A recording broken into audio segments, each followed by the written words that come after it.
I sat in a courtroom 11 years ago,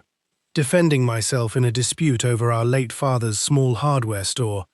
and watched my younger brother, Dale, take the witness stand and testify against me, contradicting my account of conversations I remembered clearly, in front of a judge, deciding who would control what remained of our father's life's work. I remember the specific moment his testimony diverged from what I understood to be true, watching him avoid my eyes entirely, his voice steady in a way that told me this wasn't a nervous mistake,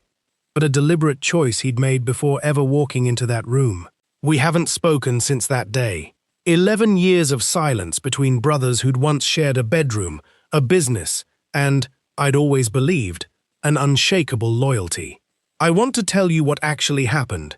and what finally broke that 11-year silence, because the ending surprised me as much as his testimony once did. Dale and I grew up close, 4 years apart, sharing a bedroom until I left for community college, both of us eventually working alongside our father in the hardware store he'd built from nothing across 4 decades in our small town. I took over daily management as our father's health declined in his final years,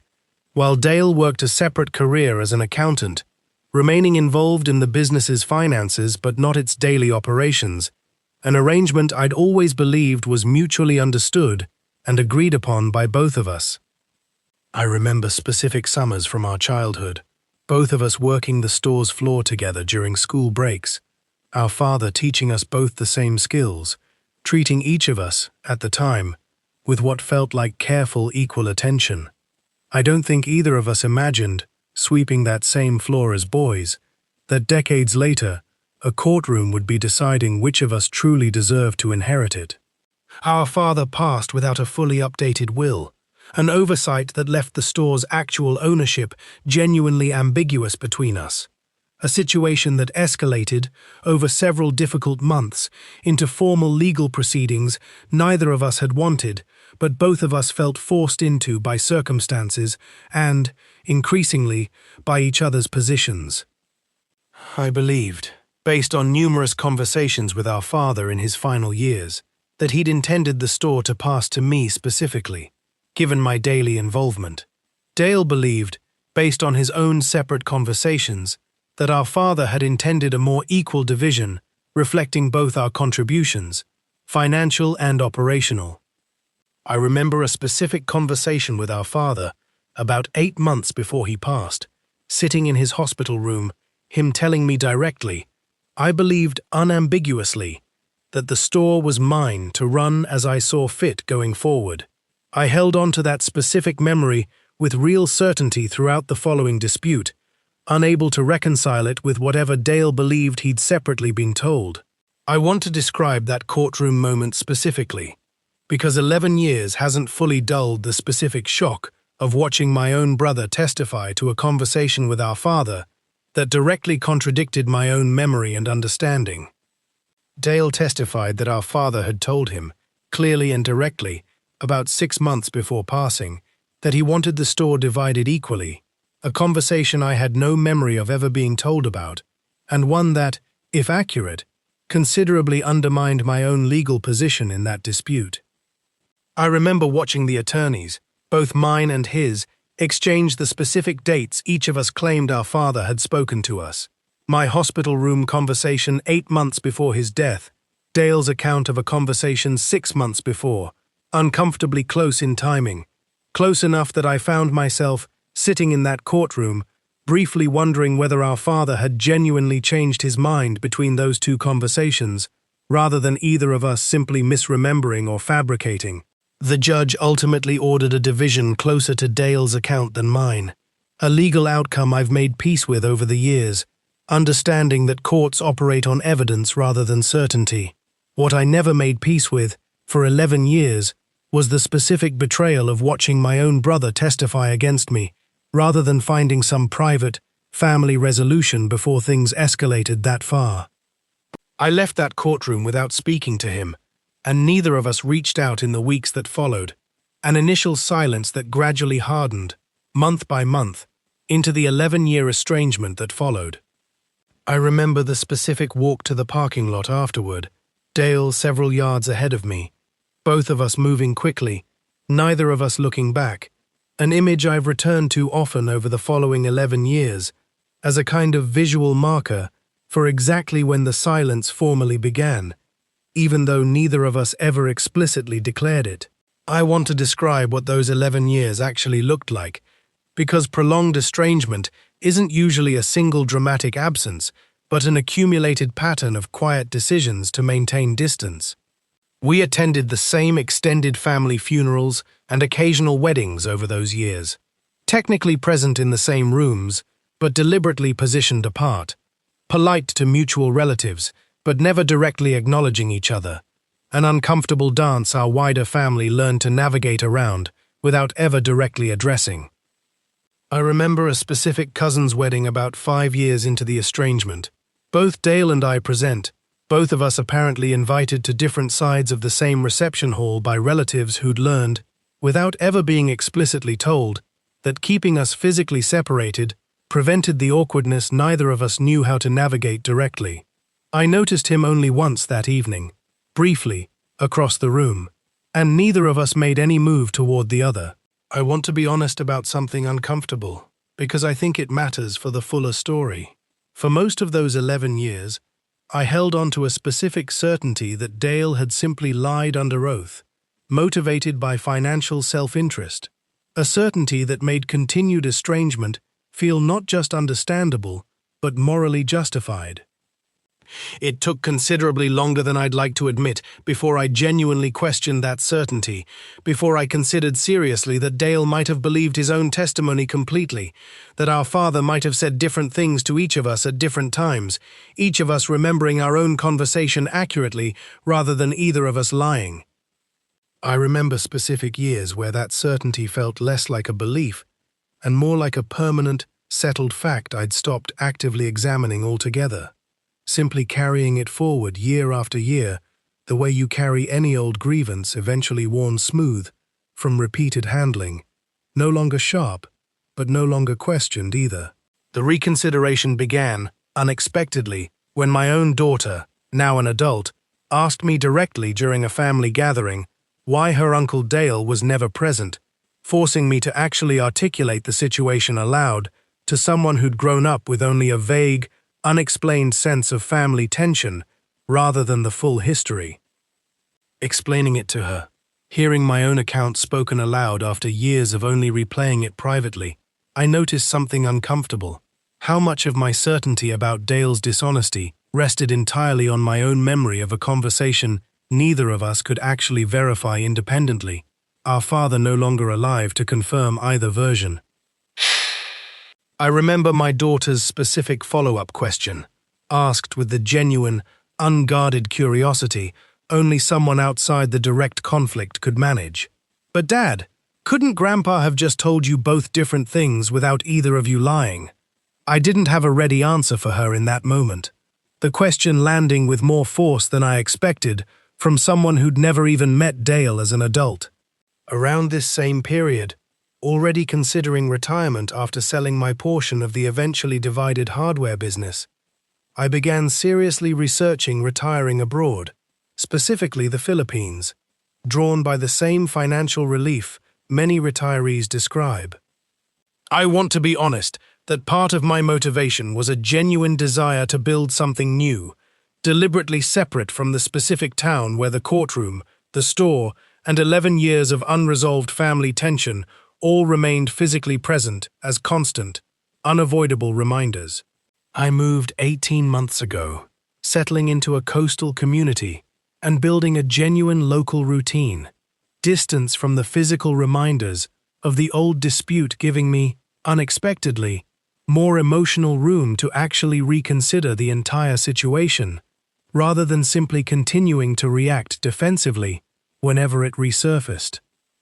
A fellow retiree in my new social circle, hearing an abbreviated version of the story during one of our regular gatherings, asked me a simple but genuinely useful question: whether I'd ever actually asked Dale directly what he remembered our father saying, rather than simply assuming his testimony had been deliberate fabrication. His name was Harold, a retired lawyer himself as it happened, who told me, gently, that he'd seen countless family disputes over his career, where two genuinely honest people testified to completely different memories of the same event, neither one lying, both simply remembering their own version with complete sincerity. He said the specific phrase that stuck with me afterward. Courtrooms are built to determine legal outcomes, not to determine absolute truth. Those aren't always the same thing. I wrote Dale a letter, the first direct communication between us in over a decade, asking honestly, without accusation, what he actually remembered from that conversation with our father, genuinely curious rather than continuing to assume I already knew the answer. I spent nearly a week drafting that letter, several attempts feeling either too defensive or too falsely conciliatory, before finally settling on something simple and direct, a brief account of my own memory, an honest acknowledgement that I'd spent 11 years assuming his testimony was fabricated, and a genuine, open question about what he actually remembered, without any demand that he apologize or justify himself.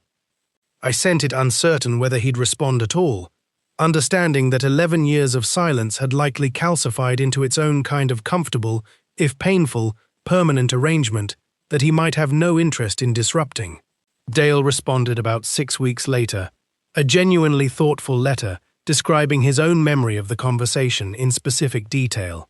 a version that, hearing it fully rather than only through second-hand legal summary, sounded genuinely plausible rather than obviously fabricated. I remember opening that response letter alone in my apartment, my hands genuinely shaking slightly, uncertain what I'd find inside after 11 years of silence. Dale described a specific evening visit to our father, mentioning details, the particular chair our father had been sitting in, a television program playing quietly in the background, details specific enough that I found myself, reading them, genuinely unable to dismiss his account as invention. He also wrote something I hadn't expected, that he'd carried his own version of guilt across those same 11 years, wondering whether he should have found a way to resolve the ambiguity privately with me before it ever reached a courtroom, regardless of what he genuinely believed our father had told him. We spoke by phone about 2 weeks after his letter, both of us admittedly nervous. 11 years of accumulated silence, sitting heavily over that first conversation, despite the genuine warmth his letter had already suggested might be possible. We didn't fully resolve whose memory of our father's conversation was more accurate, understanding, by that point, that the actual historical truth might be permanently unknowable. What we did resolve was something more important, a mutual acknowledgement that neither of us had likely lied deliberately, that our father may well have said different things to each of us, and that 11 years of estrangement over an unresolvable historical question had cost us both considerably more than either version of the inheritance dispute ever had. Dale told me something on that call that I've thought about often since, admitting that our father, in his final year, had become somewhat inconsistent about various matters, medication affecting his clarity on certain days more than others, a detail Dale had apparently known but never fully shared during the legal proceedings themselves, understandably reluctant to complicate his own testimony with that additional uncertainty. If you've experienced a similar rupture, family conflict escalated through legal proceedings into lasting estrangement,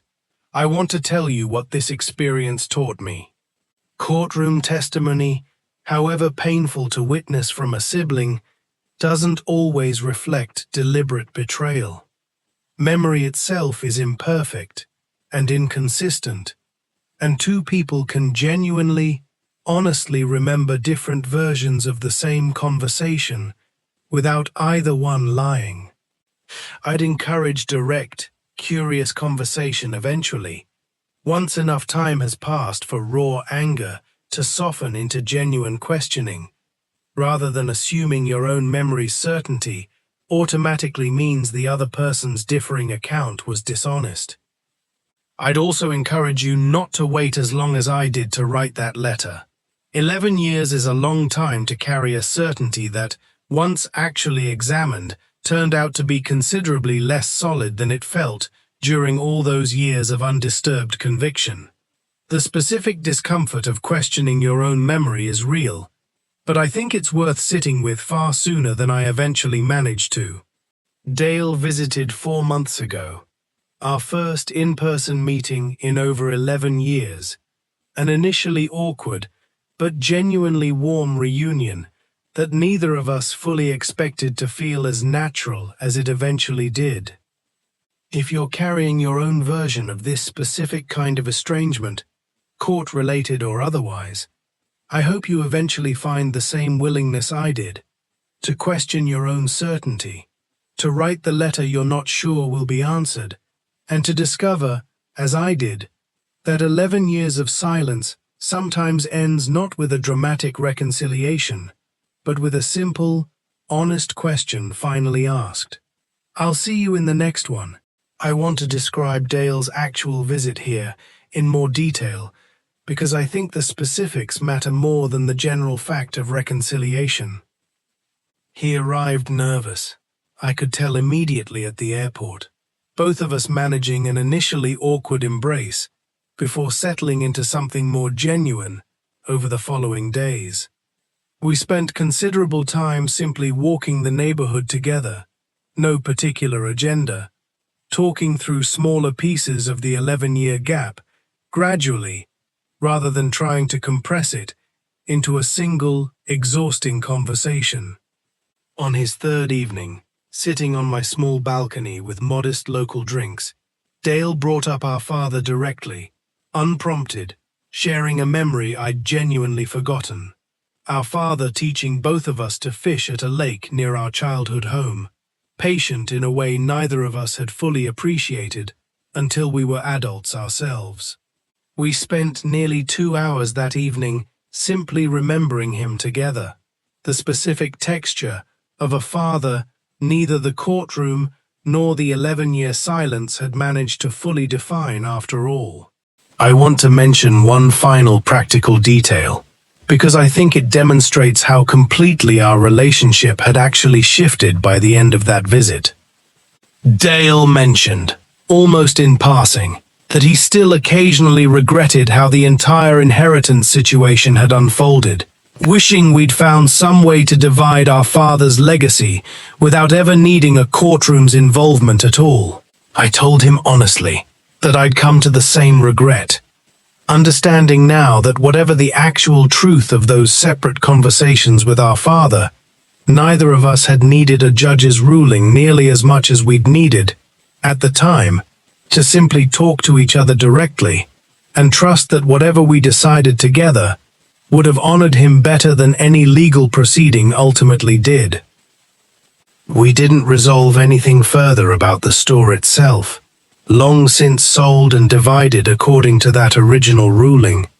but we agreed, that evening, that if either of us ever faced a similar family dispute again, in any context, we'd insist on direct conversation first, however uncomfortable, rather than ever again letting silence and assumption escalate into something a courtroom would need to decide for us.